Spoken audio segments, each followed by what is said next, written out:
Yes, sir. You can start. So good morning, everybody. This is Dr. Sanjay K. Gupta, your host on the Anajori platform, which believes in innovate, educate, and communicate. Today, we have our speaker, Rita Banerjee from the Green Hub. Before I introduce Rita, let me introduce Anajori. Anajori is a platform that is trying to bring all the people that is working in different part of Northeast come together and see how we can make it better. It is especially focused on the Northeast, realizing that a lot of people are doing very good work, but in silos and probably not connected with each other. And with this objective, Anajori is working with all the individuals who are doing extraordinary work and making a difference in the life of the communities of Northeast. Today, we have Rita Banerjee. She is founding director of Green Hub Project. She's a wildlife environmental filmmaker and educator. She uses videos and photography for conservation. And today, this is what we are going to hear from Rita. She has been a recipient of many national and international awards. And the kind of humbleness that she represents in her talks and what inspires her to this kind of work, we'll directly hear from her. So Rita, most welcome to the Anajori platform, and we look to hear your exciting journey and learn from it. Rita, the platform is yours. Thank you, Sanjay. Thank you, Anajori team, and thank you, Sanjay, for inviting me on this platform. Really happy to be here.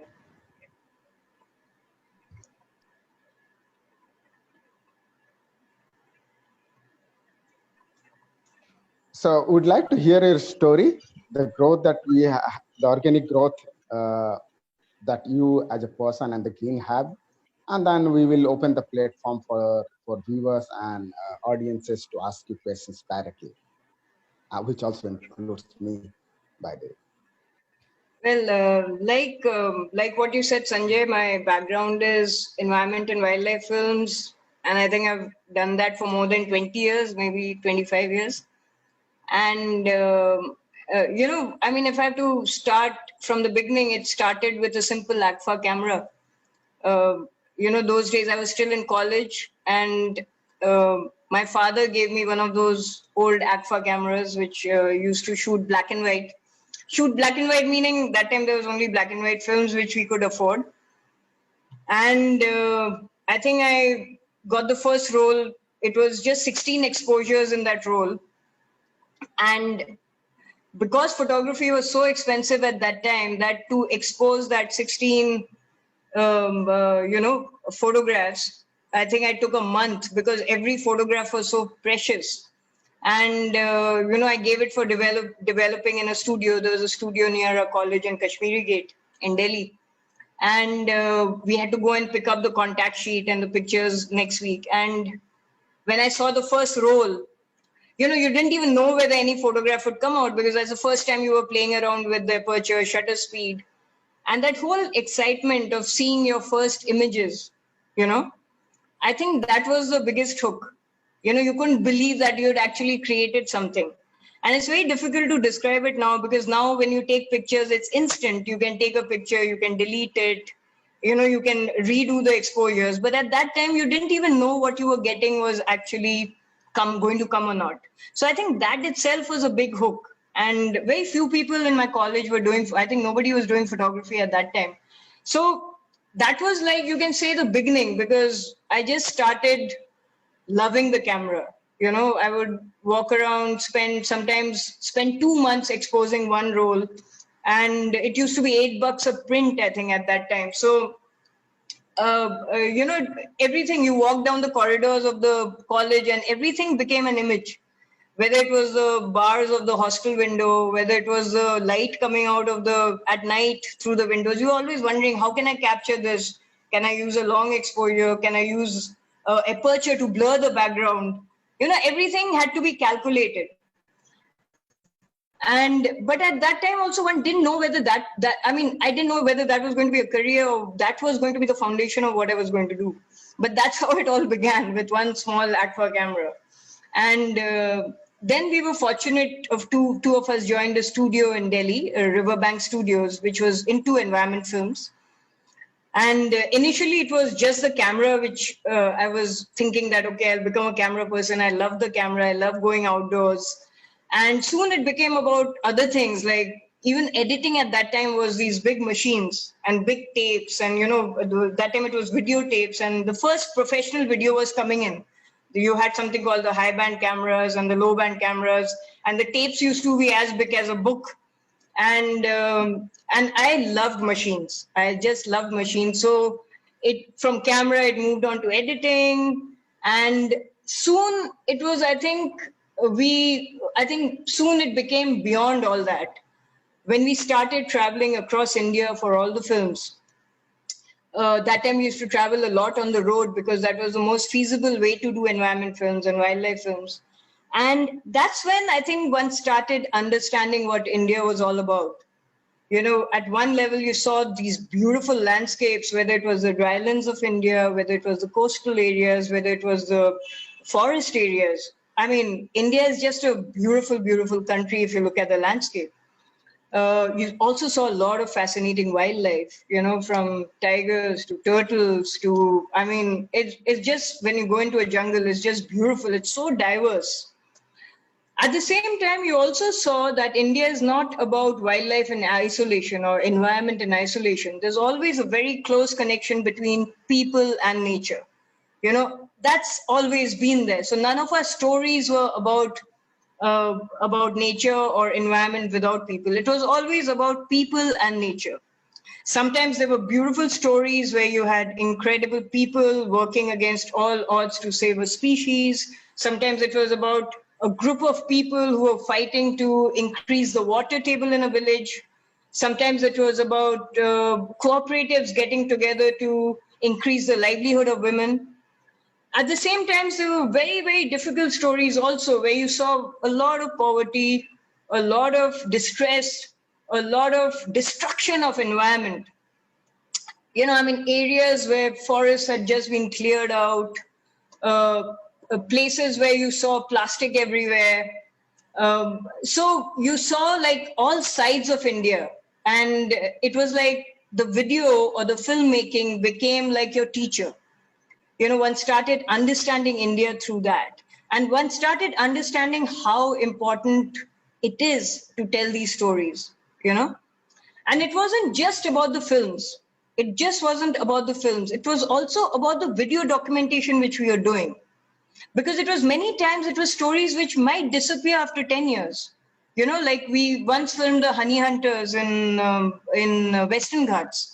There's this fascinating, they hang down these beautiful cliffs just with these forest vines. They make a ladder out of forest vines, and they're hanging down these long cliffs just to harvest the rock bee honey. And it's all full of knowledge, traditional knowledge about what vine to use, how to hang, and they don't have anything for protection except for a cloth. So you saw a lot of traditional knowledge also, and the younger generation moving into tea gardens at this labor, and one realized so many things will just disappear over time. So it was also not just the films, but the video documentation, which we felt like, you make a 25-minute film, but rest of the footage can become a very valuable asset for education, for people working on the ground, for students, for college students, for that community itself to say that this is what we are about, At the same time, I think one also started realizing that there was no set platform for youth to get into conservation. Somebody like me, I joined a studio, I worked there for 10 years, had a great opportunity. I was able to work there for a long time and learn and move ahead. But what about so many youth who may want to get into conservation films or conservation itself, but do not have a set platform? How do you create a platform like that? So I think these are the thoughts which kept growing in my head over time. The more and more I became a filmmaker, and more and I think in 2003, I finally started my own production house called Dusty Foot Productions. And through that also, I continued doing that work. And at one point, one of our first films was in fact in the Northeast, in very close to where I am right now. I'm in Tezpur now. And just 2 hours from here is the Pake Wildlife Sanctuary. And one of the first projects which we started doing independently under Dusty Foot was the rehabilitation of Himalayan black bears into the wild. And for that, we started visiting the Northeast. And in that process, over the next 5 years, we started filming the hunting of, we were like, our curiosity was, why are there these orphan bear cubs? And obviously it's linked to hunting. So that led us to, we had heard of the wild meat markets in the Northeast. And so we said, let's explore it, not from the point of view of so much as ki hunting shouldn't happen, but from the point of view of really understanding, does this kind of hunting actually have an impact on the overall wildlife population or on the ecosystem? And was there an ethic behind traditional hunting versus poaching? So I think that film took us about 5 years simultaneously, and we came out with a film called The Wild Meat Trail. And I think that was kind of a turning point because it kind of captured what was happening with wildlife around the Northeast, where many forests had become silent. Many communities, when they needed something, many of the rituals need wildlife products. Like sometimes it's maybe a macaque, it may be a gallbladder of something, it may be anything to do with wildlife. And soon you realize many communities had to go much deeper to get any kind of wildlife. Or, from a point where it was something which a few hunters did. Now it was a lot of people going hunting because it had a commercial entity in the cities. In the towns, now you had people who had moved into towns and wanted wild meat. How do you get wild meat in a town? So you had to call out to the village, and from the village, the wild meat traveled to the towns, and that's how the wild meat markets came up. And as soon as you attach a commercial entity to a product, the balance starts becoming different, and that's what the film captured. But it also captured the kind of knowledge the community has about the forest. And we realized that the film is great. Film is great for documentation, but it's very important to work directly with the community if one had to talk about conservation, even to deepen our understanding.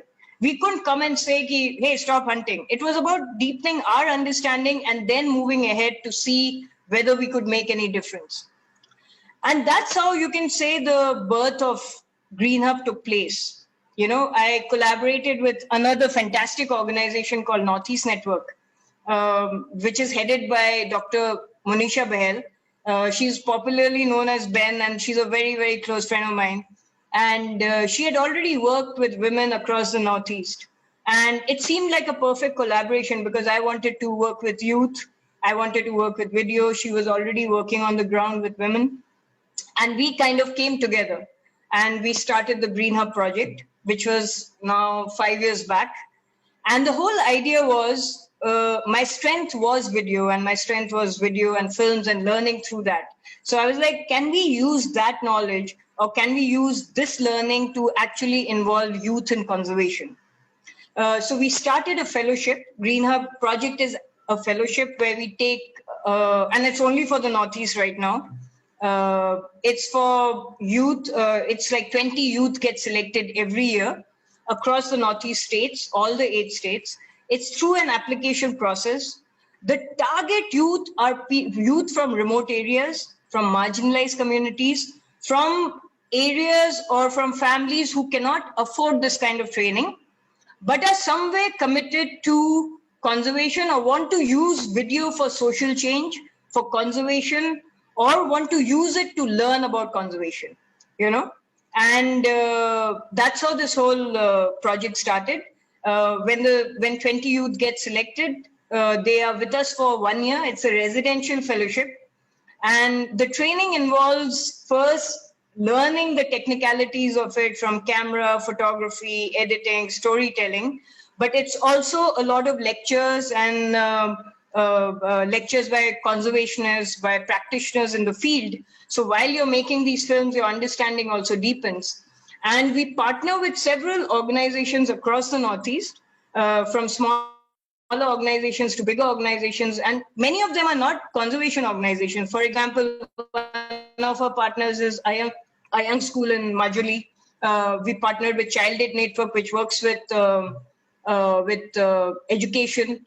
So it's multiple organizations working with us, where the fellows go make these films, come back to Tezpur, where we edit it into short clips. And a lot of learning is through this field experience. So for example, if one has to understand human-animal conflict, for a video, you actually have to go into the field to shoot it. So you don't just see the conflict, but you also see the interaction of the people, the forest department, the animal, the landscape, and it's like a holistic learning about what is happening. So now it's been 5 years. We have a fantastic alumni of 88 fellows representing all the 8 states. And many of them are working directly with the community now on conservation action, on restoration, forming youth collectives in conservation. Some of them are working with different conservation NGOs. Some of them are coming together to create campaigns and putting the focus on many of the environmental issues in the region. So yes, and so that's what I do, and that's what Green Hub is all about. And the hope is that this body of youth, or this network of youth, will become a stronger, network of positive thinkers, of change makers, who will help to build the region back. Yes. Thanks, Rita. That's quite inspiring to see that somebody's passion can take you so far. A lot of people have personal hobbies which ends up gardening and doing little bit here, but this seems that you have taken the entire world with you, working with videos and photography. Tell us about 1 or 2 photos or 1 or 2 videos, and I'm asking this question precisely because there have been videos of garbage that has moved me so much that I literally joined the movement that was going against plastic, against mercury. Tell us that which videos or photographs that we can get inspired to, you got inspired to, and decided this is a means to change the world. I think a lot of it, Sanjay, was from our own experience, because when I was in Riverbanks, we made quite a few films which won a lot of awards. But one of the films we did was called Shores of Silence. This was on the slaughter of whale sharks in the coast of Gujarat. Whale shark is the largest fish in the ocean. A medium-sized whale shark is about 30 feet. One of the largest whale shark which was found on the Indian coast, according to some reports, was 60 feet. And this beautiful fish, which is it's called a whale shark because it's got a whale-like mouth. And this used to be slaughtered or killed for its liver. And the liver used to be used for waterproofing boats. And the rest of the carcass used to be thrown on the shore, because you can't eat it's all white blubber. So nobody in India used to eat it. Till one exporter started buying that body of the whale shark for selling abroad as tofu meat. And so the killing of whale sharks started increasing. The locals used to get 1 rupee or 2 rupee a kilo, and it's a huge fish. So that's a lot of money. And being a big fish, if you kill too many of them, soon it's going to disappear, because the reproductive cycle of a bigger animal is much slower. So the film, while I was in Riverbanks with Mike and Shibani, my colleagues, Mike was the director of Riverbanks, and we made this film over 4 years. And this film highlighted what was happening to the whale shark, and it helped in actually changing the law. In the next 2 years, the whale shark was put in the Wildlife Protection Act. Now it's a protected species in India. And it's been one of the most successful campaigns. Nobody kills whale sharks on that coast now. And so when I've seen the impact of films, there are some other films also in recent times. Friends of mine, Ramki, Bano Haralu, and Sashank, they did a film on the Amur falcons in Northeast. In fact, it's a Northeast story. It's one of the most landmark conservation stories of the Northeast. So Amur falcons travel all the way from Mongolia. They cut through Northeast. They enter through Nagaland, cut through Northeast, fly across India, and go to South Africa during their migration. And on the way, they stop in Nagaland, and they used to be hunted in hundreds every day, thousands in fact. And these friends of mine, they shot a clip of it, the killing of the Amur falcons. And I think that generated a whole online campaign. And today, Amur falcon it's banned. Hunting is banned there, and it's been one of the most successful campaigns in the Northeast. In fact, everybody in the Northeast should know about it. Yeah. How do you measure these impacts? Because these are very, very interesting stories that can really move people into action. They can make them activists. How do you measure an impact when you say that because of this film, because of this photography, we know about the Bhopal tragedy, how it moved the policy, in fact. So how do we measure the impact of what you have done? How does it comes across a large number of youth, volunteers, policymakers? So Sanjay, it's a very interesting question. It's actually case to case. Some films which are very direct and are highlighting an issue, like the whale shark film, it was a very clear cut film about what was happening to the whale shark. And it was also very clear that it wasn't the main livelihood of the people. And it was also clear that if it continued, the whale shark would disappear. That it wasn't something which was a core livelihood of the people. And the whale shark as a species disappearing, any species disappearing can impact the ecosystem in ways which we don't even know. Any species disappearing, we have no idea where the ripple effect is, So the whale shark disappearing would have been a huge thing. And this particular film, because it was a straightforward thing, it showed the killing. It was easy to take it forward by different groups. It's a film alone cannot be the change maker. It's more like a catalyst. But here the film became an important catalyst for the different groups to take it forward, because there was visual evidence of what was happening. Similarly, in Amur Falcon, it's not just the film or the clip. Those become the starting point, you can say. Those become the triggers, the catalyst. And that itself is important for any movement, So when you measure impact, it's really case to case. In the case of Wild Meat Trail, you cannot measure impact because it's not as if hunting has stopped. It's more that it helped us to deepen our understanding. It helped us to start something like Green Hub. So it's not always about measuring impact, but about whatever little bit each one of us can do. And I think the impact can only be measured through the different collaborations and the people who come together to work together. That's the only thing you can say. And so with films, it's like that. Yeah. That's really an answer that I would like to probably repeat in other of my conversations with authors. That impact is something that you measure case by case and not generalize it. Thank you. That's a brilliant answer. In Northeast, we generally say, let's take example of Tinsukia. As child, we saw thousands of sparrows. We saw thousands of crows sitting on our house. They have more or less disappeared for whatever reason. But I don't see that it has made a difference in the life of the people. A lot of people just don't care, just because they probably don't know. How do like the whale shark, then we were in a way able to save it? How do we bring back these species? I mean, they are not completely dead, they are not extinct, but we don't see the numbers. Maybe seeing a sparrow a day still is not common in my house today. So how do they disappear, and how do we bring back? What as community, as individuals, as people we need to do to make sure that we are able to recreate, rejuvenate, conserve these species? I think it's very important. Like you say, actually you said a very interesting thing. When you start looking at the environment as one species, like a sparrow or a whale shark, or you said the crows, it becomes very limited. Environment is actually all of us. It's you are not a part of environment. Humans are also part of environment.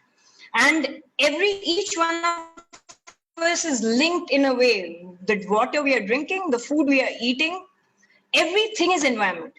So one has to look at, if, for example, insects, okay, we ignore insects, right? Now, if the insects disappear, it's a known fact now, there's scientific papers around it, that if the bees disappear, 90% of what we eat gets pollinated by bees. Our insects are, it's like somebody said that, it's not that insects need us. We need the insects to survive. Because if there are no animals, if there are no insects, we won't have the food which we are eating today. So one has to start understanding environment in a deeper way, not just for the heck of it, not just saying that, oh, what's the use of saving a tiger? What's the use of saving a whale shark? When you look at nature, each of us are connected. You have to remove that isolation. Like you just started the whole conversation that we all work in silos.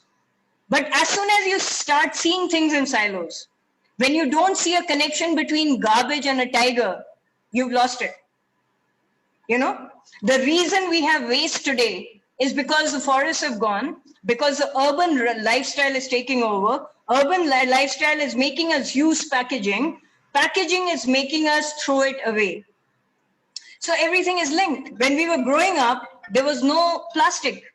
The vegetable used to come in a thela outside my house. We used to buy it. We had a basket. My mother used to buy the vegetable. There was no plastic, right? Milk, it was a ceremony. In the evening, my neighbors, the uncles used to go every day to a village nearby, stand in line, collect the milk. It was a community thing. You collected the milk, you came back, you had it in a can, right? So now, where we are changing the definition of development, we see development as something where packaged thing is development, skyscrapers are development, dams are development. But you're forgetting the fact that it's not sustainable. And the COVID situation has shown us that. Why are we in this situation today? COVID-19 is directly linked. This pandemic is linked to the fact that natural systems are disappearing. So it's as simple as that. For our survival, we need everything. How do we make this message across that we don't work in silos, the world doesn't exist in silos, and that everything is interlinked, and so closely interlinked that removing just even one piece of that might just destroy the entire whole? Working with the youth, you stated that you have been working with the youth. What has been your experience working with the youth? You have 88 fellows now, alumni. What do they do? How are they making the change? Can you enlighten us a little bit on that? Because that would be the interesting story to share with the different groups. We have youths who do different parts in different sectors. So that we would like to definitely hear about it. No, I'm actually, thanks for asking me that, because in the middle of everything, the real hope are the youth, and my experience with the fellows who have passed through Green Hub, who now I know very closely, actually they keep you really optimistic despite everything which is happening. You can see how their mind works. It's like, given the opportunity, they all start understanding what conservation really means. And many of them have chosen to go back and work with the community by their own choice. They can leave the Northeast, they can go and work in cities now. They can get jobs in the cities. It's not as if they can't get jobs in the cities, but they actually want to work with the community. Many of them are coming together to really amplify the voices on conservation issues, trying to make people understand what conservation is all about. And I think that is really the hope. The youth today, like the way they are using social media, the way they're using their own, going from ground to ground, talking to communities, there's a certain pride in their own indigenous communities, So I think it's very important. One of the key gaps I feel is, like, taking from your question, is how our education system kind of delinks people from their own roots. You know, the education system does not help you to understand your own land or the value of what is the actual meaning of sustainability. So if we can, through our own efforts, whether you are working with waste management, whether I'm working with conservation, whether somebody is working with music or art, if we can bridge this gap through our own efforts, bridge this gap where you start understanding the value of your past, start understanding the value of traditional knowledge, understanding how you can link the past to the future, how you can make it contribute towards that. I think that's where the youth have to play a role, and all of us have to play a role in that, you know. Do they remain motivated after they graduate, or are there pressures? I know in urban areas now there is a certain amount of freedom for the youth to take up voluntary work, to take up the passion that they are very keen to do something. Does it stay for long? Does it sustain over a period of time? Because then there are different kind of hindrances that pressures start coming up. How do we keep them motivated? How do they continue to do what they really want to do? Yeah. I remember one of the good stories in the Three Idiot. You see the camera guy played by Madhavan, that his mind was always somewhere else, but he was forced to do engineering. And once he got into camera, it made all the difference in his life. Yeah. I think that's a very important question for all of us working in this field. Like for us, the fellowship is not just 1 year. Actually, once the fellows become Green Hub fellows, they are fellows with us forever in that sense. That's our approach. And we work very hard with the alumni. Most of our work is a lot with the alumni now.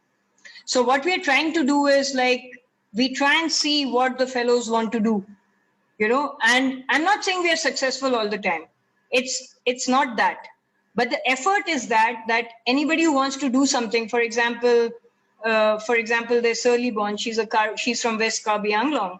She walked into Green Hub saying that, you know, during an interview, she said that there's this mountain near my house. It's a small mountain. We call it the God Mountain. And now, you know, there's quarrying happening.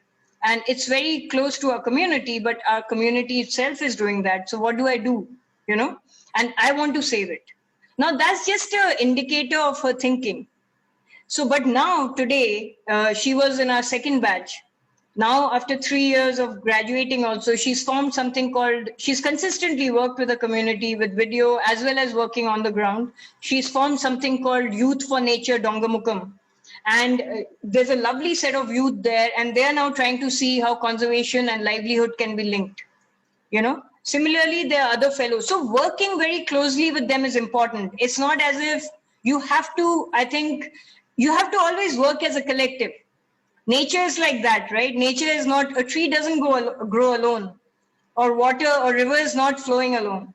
It's all very symbiotic. So I think there's a constant learning from nature how you can use it for your own life. So I think that's our approach, where we don't we all are a support system for each other. The fellows are a big support for us. When we are trying to do something, they help us with taking that idea forward. Similarly, when a fellow wants to do something, everybody gets together to make that thing happen. Sometimes we fail, sometimes we succeed. So I think it's that whole constantly working as a collective, being interdependent, not thinking that you can go ahead alone, but respect for interdependence, respect for each other, respect for each other's work. I think that's what our whole philosophy is. And that's what is making us go ahead. And we're constantly in touch with the alumni. I think that is our key thing. We are always in touch, you know. If I can just ask, the films that we have done, and I saw the list, are these films open for showing to the public, particularly I work with a lot of students and colleges. Are they open to show them, or is there restrictions on that? No, in fact, all the Green Hub films are available on our YouTube channel. It's called the Green Hub Video Diary. And all the films haven't been uploaded yet, but almost 80 films are already there. anybody can use it from classrooms to for any workshops to if you want to screen it. All the films are for open use by anybody. And we'll be uploading more. It's because films take time to, I think we have more than 200 films or 300 films at Greenhub. Out of that, only 80 are uploaded yet. But yeah, it's available on Greenhub Video Diary. And if you want a higher resolution for any specific event, you can email us. We are on Facebook. You can message us on Facebook also. And we'll share the films with you. The platform is open for the audience to ask questions from Rita. I mean, it's such an interesting journey. I'm quite sure that we'll have many, many questions. Audience, please. I still have a few questions, but I will keep it for the end.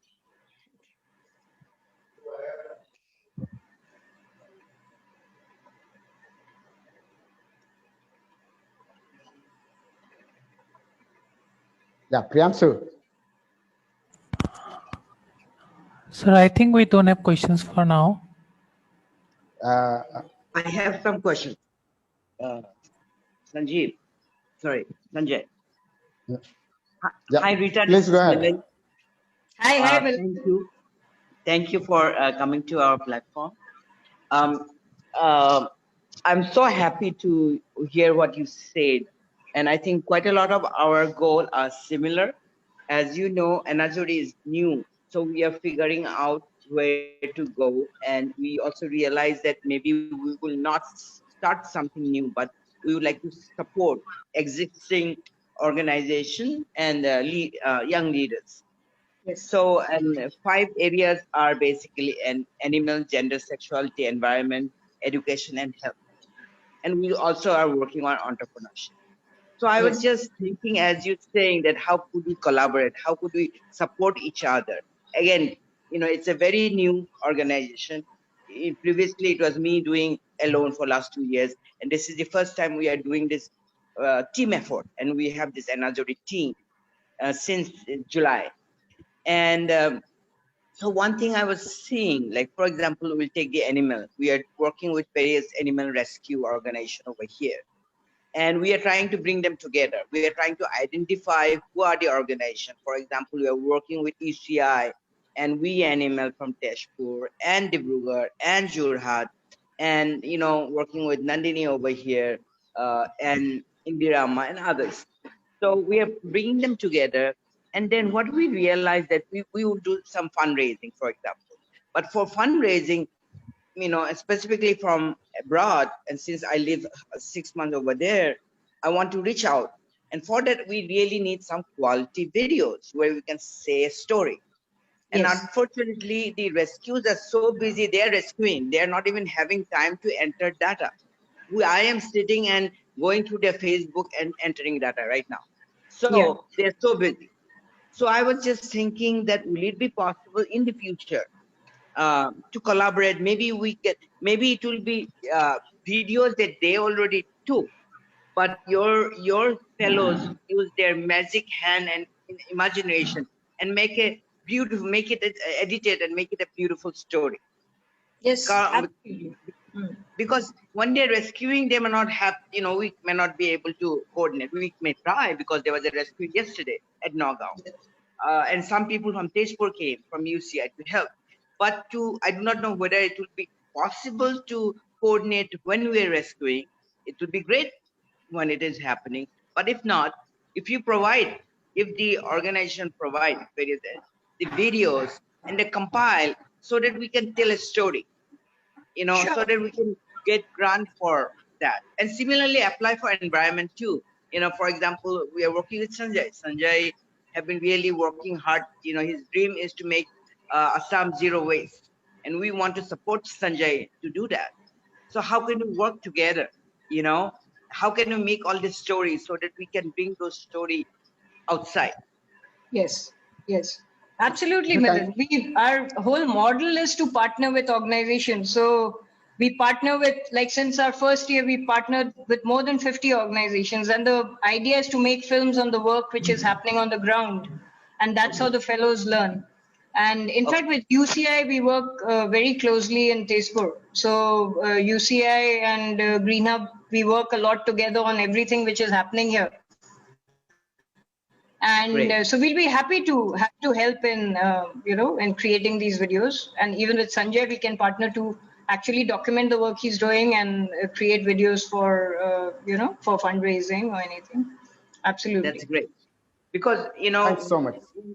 we are also working with many organizations, and quite often it will be story of some other organization. We will connect because we are generally connected. The other thing I wanted to ask is a personal question. Did you see our movie Fireflies?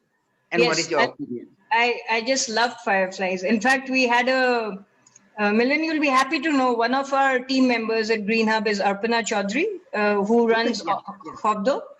And so when I was talking about working together in collaboration, so our whole definition of conservation is really like getting everybody together. So we work, Arpana has had many events in Green Hub space, and only two, I think Fireflies, we screened it soon after it was released, and we had an audience, a small audience from Tezpur, and just loved the film. I think it was very strong, and the story was very well done, and also the acting, just loved it. Really liked the film. So congratulations for that.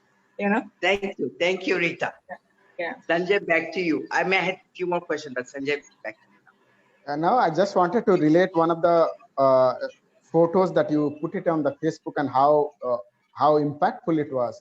Rita, he put the photo of that dog to be rescued, and he wanted to raise 10,000 for the surgery and the treatment for the dog, and it was done in less than a week. And that is the power of the social media and a good documentation. And this is why we truly think that we would, Anajari as a platform, would truly love to work with you, because as you said, the things are interconnected. So even I may be working in garbage, which may be less interest in, I don't have the less interest in the sparrows or vultures, everything. It is, I do try to do work, but I'm focused on that. So we'll be very happy to actually screen some of your movies in my school, in the district that I'm currently working with, and soon I'll be in Guwahati. So probably one day when I meet you, I'll sit with you and probably select some of the movies that we can start with, and then gradually, because viewership is important, that everybody knows, and that it makes a huge difference. Yes. Anybody else on the participant list for questions, please?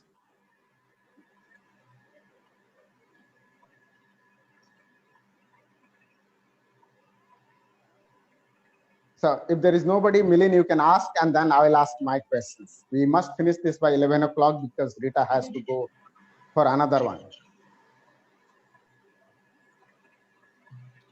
So, I didn't have a specific, but I wanted to know. So, have you? So, is the focus mainly on the Green Hub, meaning, on the conservation of the environment, or have you done anything on gender and sexuality and other stuff too? So, Milan, our prime focus is definitely conservation. But like I mentioned, we partner with Northeast Network. So Northeast Network works with women and women's issues. So we don't look at conservation, wildlife, or environment in isolation. We look at it from the perspective of health. We look at it from the perspective of community well-being, largely. So our collaborations are also like that. Like I mentioned that we work with Hobdo. Similarly, we have a collaboration with Youth Wellness Hub, which is a part of the Regional Mental Health Institute in Tezpur. So Youth Wellness Hub and Green Hub collaborate together to do a lot of events together. So because our whole thing is, when you're talking about the environment, you're not just looking at the animal or the forest, but you're looking really at the well-being of the community. So yeah, so it does look at a larger landscape, but definitely conservation is our, ecological security is our main foundation. You can say that.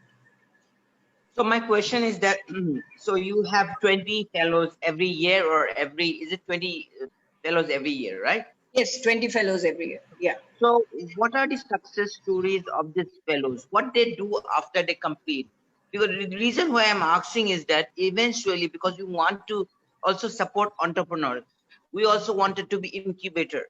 Okay. Yes, yes. And we are starting to work in Assam, and as you working deeper with organization, we realize that many organizations do not have structures. Okay, passionate people say that, okay, let's rescue animals, and they're rescuing animals, but the person dies, quite often the organization dies. Okay, because it's like an NGO khuli loisu, NGO khuli loise, but that NGO is nobody owned the NGOs. That is a public entity that it has to run. I mean, quite often we do not know that. We think that NGO khuli loise means like a dukan khuli loise. So how do you we want to work, and right now we are working with some people from Six Sigma certified process expert, as well as some people from US. So we are working on creating structure. First, starting a structure for ourselves, for Enazuri. And once we have this structure, we would like to help other organizations. The way Mantra for Change is doing in Bangalore for education part. So similarly, we want to do, this is one of the things that we want to do, that we want to support bringing structures or bringing or being an incubator for entrepreneurs, whether it's for profit or non-profit. So I was trying to think what is our connection could be, like what happened to these fellows after they complete, do they become an entrepreneur, or is there a way that we can work together to make them more successful entrepreneur? Because our goal also to have people from Assam to stay in Assam, not just have a brain drain, to move out.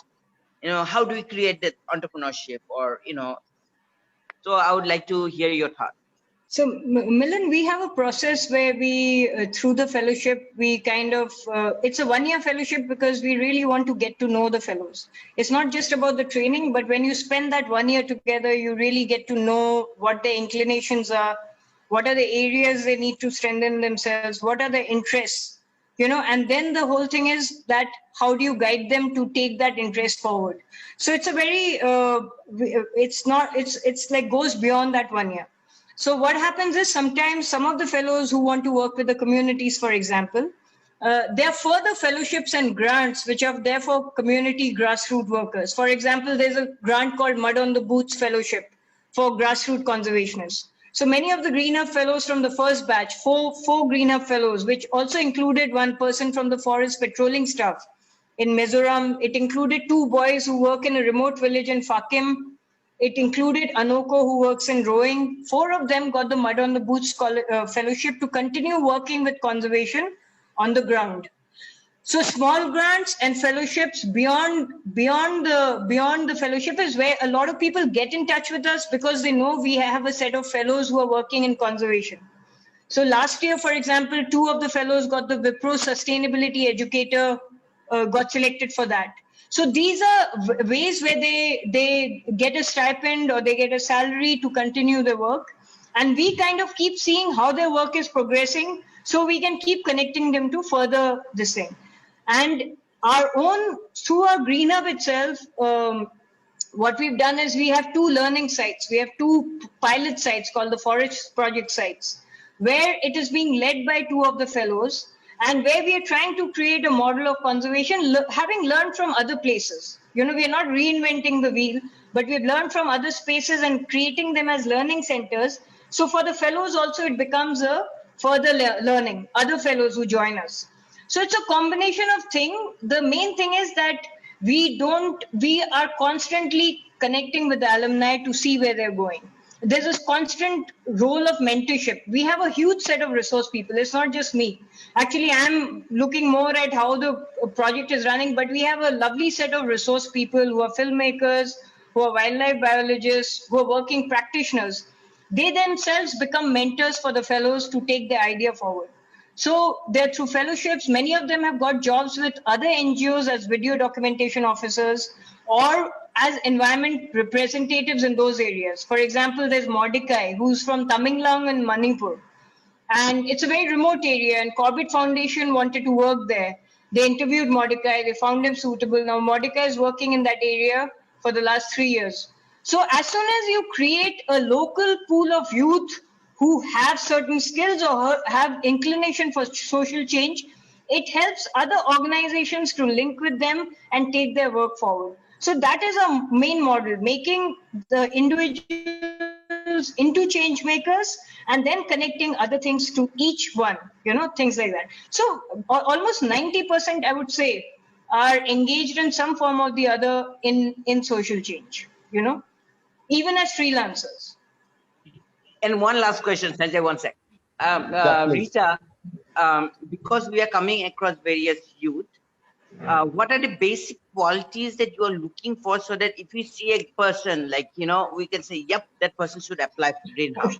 Could you please tell us the qualities you're looking for? Okay. So Milind, the first thing is, it is for people who don't have the resources for this kind of training, because the training is quite intensive. It's really, a good training in photography, video editing.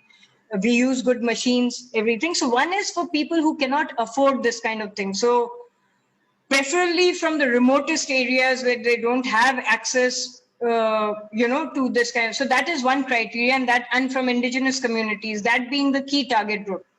But then there may be other people, even from small towns and urban centers, who are very committed in some way to work in the field of conservation, or who want to work in the field of social change, using any means. And obviously, if they're interested in video and photography, then that's an added bonus. But they don't need to. Like, we've had fellows who don't even know how to read or write, but are working in conservation very deeply. So that is a basic criteria, 18 years and above, because it's more the youth above 18. That's it. No other qualification. It's more the heart and the mind more than anything else, Thank you, Rita. Yeah. That's what matters at the end of the day, how much passion you have to do something. And that's what takes people to the destiny they really wish to be. Rita, one final question. Yeah. Once a film is made, once a photography is done, how do you disseminate, and how do you engage with the community? This is what is happening in your community, and this is what you do. So what is the medium that you often use? And this I'm asking for purely from the learning point of view, which we all of us can apply. So how do you engage with the communities after you have done something as a video or photography? So, Sanjay, we are using multiple ways. One is many times the fellows take these films back to their villages for community screening. And all the fellows, like I said, who are working with the forest project sites, use the Green Hub films with the community, not just the Green Hub films, to start the dialogue. Because film is a very good medium for people to engage. So right now also, for example, in Karbi Anglong, there's a boy called Joy Hind. He's one of the fellows. He's working very closely with the community. He's gone to a very remote area where there's no network right now. And he's doing all these, working with the children on right to education, as well as conservation and hunting and talking about all that. So he's taken a set of films. Now the advantage is you can show it on a laptop. You don't need the old time projectors and things like that. You also have small projectors which can be used, portable projectors. So one is the community screenings. So a lot of the fellows take these films back to the villages. Sometimes we also take it ourselves. Other thing is the YouTube, where all the films are accessible by anybody. Other thing is the NGOs who partner us use these films in their own way, in their own workshops. One of the things which we are trying to do is, for example, in Tezpur University with the Environment Science Department, every year I have a session of 3-4 days where I use the videos as the tool for teaching in the classroom about environment. So a film is a very interesting visual because it's not just what you see, but how you can push the students to look beyond what you see in a film. So we are also using it in classrooms. And now we are exploring how the videos, also our footage, can be made into different educational products for non-formal schools, academic institutes at any level. So in multiple ways we are trying to use the video. Yeah. Interesting.